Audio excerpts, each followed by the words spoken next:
என்னப்பா வீடு கழுவிட்டு இருக்கியா? ஆமா, எப்ப பார்த்தாலும் வீடு கழுவுறது துணியை அலசுறது இதானே எனக்கு இப்ப வேலையாகி போச்சு. எதுக்கு இப்ப சடிப்பா பேசிட்டு இருக்க?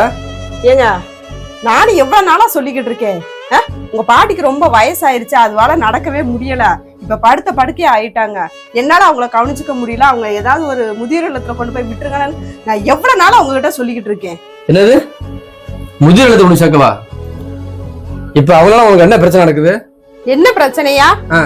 ஏங்க, உங்க பாட்டியால சுத்தமா நடக்கவே முடியல, படுக்கையில இருந்துகிட்ட எப்ப பார்த்தாலும் பாத்ரூம் போயிடுறாங்க, வீடெல்லாம் ஒரே நாத்தமா நாரி தொலையுது, வீட்டுக்குள்ளவே வர முடியல. நான் வெளியிலும் போய் வேலை பார்த்துட்டு வந்து வீட்டுல எல்லா வேலையும் பார்த்து இதுல வேற உங்க பாட்டியும் கவனிச்சுக்கணும், நான் ஒருத்தையும் என்னதான் செய்ய முடியும்?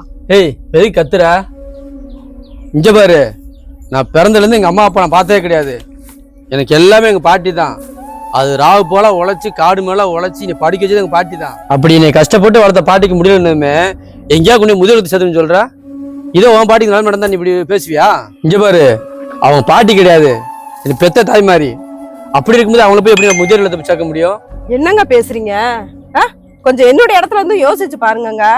நானும் எவ்வளவுதாங்க சமாளிச்சே போய்கிட்டு இருக்கிறது. நான் இங்க இருந்து வெளியில போய் வேலையை பார்த்துட்டு வந்து வீட்டுக்கு வந்தேன்னா வீட்டுல உள்ள வேலை என் தலைக்கு மேல கிடக்குது. சரி, நான் அந்த வேலையை பார்த்துட்டு இருக்கும் போதே உங்க பாட்டி பாத்ரூம் போயிடுறாங்க, அப்புறம் அதை வேற நான் சுத்தப்படுத்தணும். நானும் மனுஷி தானங்க, என்னால எவ்வளவுதான் செய்ய முடியும், நீங்களே சொல்லுங்க. சரிப்பா, நானும் ஏதோ வெளியில வர டென்ஷன்ல வந்து கொஞ்சம் புரிஞ்சுக்கதான் பேசிட்டேன். பாட்டி இருக்க போய் நான் கொஞ்சம் காலம் தான்ப்பா, அது நம்ம கூட இருக்கட்டும், அதை கொண்டு முதியோர் இல்லத்தை சேர்க்க வேண்டாம், சரியா? நீ உன் வீட்டு வேலை எந்த வேலையும் சரி, நானும் ஊடமாட இருந்து ஒத்தாசை வேலை பார்க்குறேன்ப்பா. இப்போ நீ என்னப்பா சொல்ற? சரிங்க, நானும் ஏதோ வேலை டென்ஷன்ல தான் அப்படி கத்திட்டேன், எதுவும் நினைச்சுக்காதீங்க. சரிப்பா.